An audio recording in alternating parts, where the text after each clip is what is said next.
जय श्री हरि भक्तों, सभी भक्तों का हार्दिक स्वागत है श्रीमद् भागवत की इस दिव्य कथा में। कृपया श्रद्धा के साथ बैठें, मन को शांत करें। श्री कृष्ण गोविंद हरे मुरारी इस मधुर नाम का स्मरण करते हुए आइए कथा प्रारंभ करते हैं। शौनक आदि ऋषियों ने सूत जी से परीक्षित के जन्म की कथा सुनाने का आग्रह किया तो सूत जी ने कहा, हे शौनक आदि ऋषिगण, धर्मराज युधिष्ठिर अपनी प्रजा की प्रसन्नता का पूरा ध्यान रखते थे। श्री कृष्ण के सानिध्य ने उन्हें समस्त भोगों से निष्प्रह कर दिया था। वे एक प्रकार से वितरांग योगी की भांति प्रजा का पालन करते थे। समय समय पर वे बड़े बड़े यज्ञ किया करते थे और खुलकर दोनों हाथों से याचकों, निर्धनों और ब्राह्मणों को दान दिया करते थे। वे जम्बू द्वीप के एक छत्र सम्राट थे और उनकी कीर्ति चारों तरफ फैली हुई थी। भगवान श्री कृष्ण के द्वारा अश्वत्थामा के ब्रह्मास्त्र से उत्तरा के गर्भस्थ शिशु की रक्षा किए जाने के उपरांत गर्भ का शिशु समय के साथ बढ़ने लगा। समय आने पर समस्त सद्गुणों को विकसित करने वाले शुभ समय में उत्तरा ने एक पुत्र को जन्म दिया। अपने पौत्र के जन्म पर राजा युधिष्ठिर और उनके भ्रातगण अत्यधिक प्रसन्न हुए। आचार्य धौम्य, कृपाचार्य और अन्य श्रेष्ठ ब्राह्मणों के समुदाय से उन्होंने बालक के सभी जात संस्कार किए और राज्य में खूब दान दक्षिणा कराई। जगह जगह उत्सव और मंगलगान कराए गए। ब्राह्मणों ने बालक की कुंडली बनाकर राजा युधिष्ठिर से कहा, हे राजन, यह बालक मनु पुत्र के समान अत्यंत तेजस्वी होगा और भगवान श्री राम की समान मर्यादा का पालन करने वाला होगा। इसका यश चारों तरफ फैलेगा। यह समस्त सद्गुणों को धारण करने वाला श्री कृष्ण का अनुयायी होगा और राजा ययाति के समान धार्मिक विचारों का होगा। इसकी आने वाली संतान राजऋषि का पद ग्रहण करेंगी। यह तक्षक के द्वारा गंगा तट पर अपना शरीर त्याग करेगा। सूत जी ने कहा, ज्योतिषियों की भविष्यवाणी सुनकर राजा युधिष्ठिर ने भेंट पूजा देकर उन्हें विदा किया। ऋषिवर, क्योंकि इस समर्थ बालक को गर्भ में ही परम पुरुष के दर्शन हो चुके थे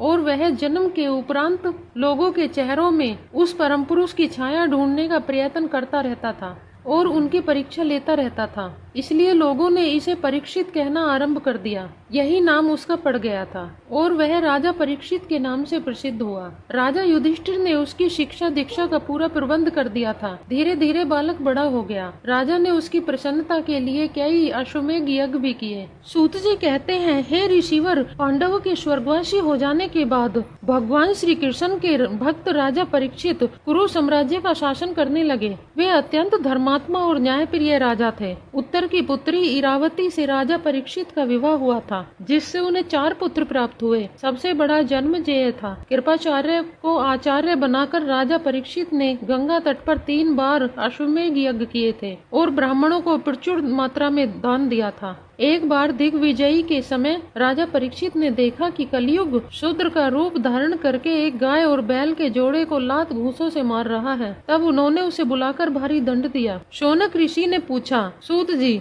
महाराज परीक्षित ने कलयुग को दंड देकर क्यों छोड़ दिया? उसे तभी क्यों नहीं मार डाला? गाय को लात मारने वाला वह नीच ही तो था। उसके काल में मनुष्य का जीवन अल्प है, फिर भी वह मोक्ष की कामना करता है। मृत्यु के भय से ग्रसित इस युग में भगवान की अमृतमयी लीला का श्रवण करके वह अपना उद्धार कर सके, कुछ ऐसा सुनाइए, अन्यथा जीवन व्यर्थ ही जा रहा है। सूत जी ने कहा, शौनक जी, जिस समय राजा परीक्षित की सेना दिग्विजय करती हुई अपने कुरु जंगाल देश वापस पहुंची तो उन्होंने सुना कि उनके देश में सुरक्षित सेना के होते हुए भी कलयुग का प्रवेश हो गया है। वे तत्काल अपने श्यामवर्ण के अश्व पर सवार हो तथा अस्त्र शस्त्र से लैस होकर उससे युद्ध करने के लिए निकल पड़े। एक विशाल चतुरंगणी सेना उनके पीछे पीछे चल रही थी। प्रदेश में इधर उधर घूमते हुए श्री कृष्ण का यशोगान उन्हें सुनाई देने लगा। पांडवों की कीर्ति तथा उनके पारस्परिक प्रेम की चर्चा भी स्थान स्थान पर सुनाई पड़ने लगी।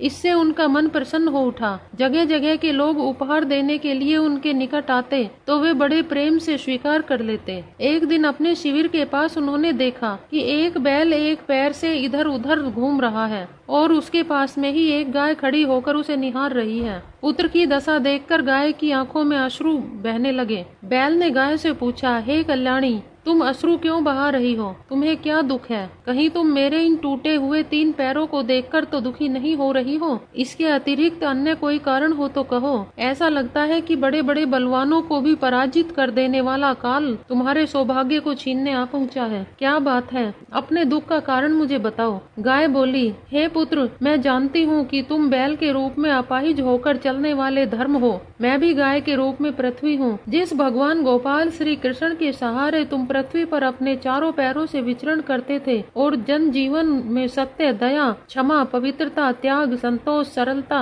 शांति, शक्ति, वैराग्य, साधना, समता, सहनशीलता, संयम, विवेक, ज्ञान, ऐश्वर्य, वीरता, तेज, स्मृति, स्वाधीनता, धैर्य, कोमलता, निर्भीकता, विनय, शील, साहस, उत्साह, सौभाग्य, स्थिरता, आस्तिकता, कीर्ति, गौरव और अहंकार विहीनता के गुणों को व्यापक रूप से फैलाया करते थे और एक पल के लिए भी अपने कर्तव्य से विलग नहीं होते थे। उन सभी गुणों को भगवान श्री कृष्ण ने जैसे समेट लिया है और इस संसार में पापी कलयुग का प्रवेश हो गया है। इसी कारण मुझे गहरा दुख हो रहा है। मुझे ऐसा लग रहा है कि मेरे सौभाग्य का अब अंत हो गया है। गोपाल श्री कृष्ण ने मुझे अभागिन की भांति छोड़ दिया है। उनका विरह ही मेरे दुख का कारण है। राजा परीक्षित एक और खड़े होकर गाय रूपी पृथ्वी और बैल रूपी धर्म का वार्तालाप सुनने लगे। भक्तों, आज का यह अध्याय समाप्त हुआ। ओम नमो भगवते वासुदेवाय।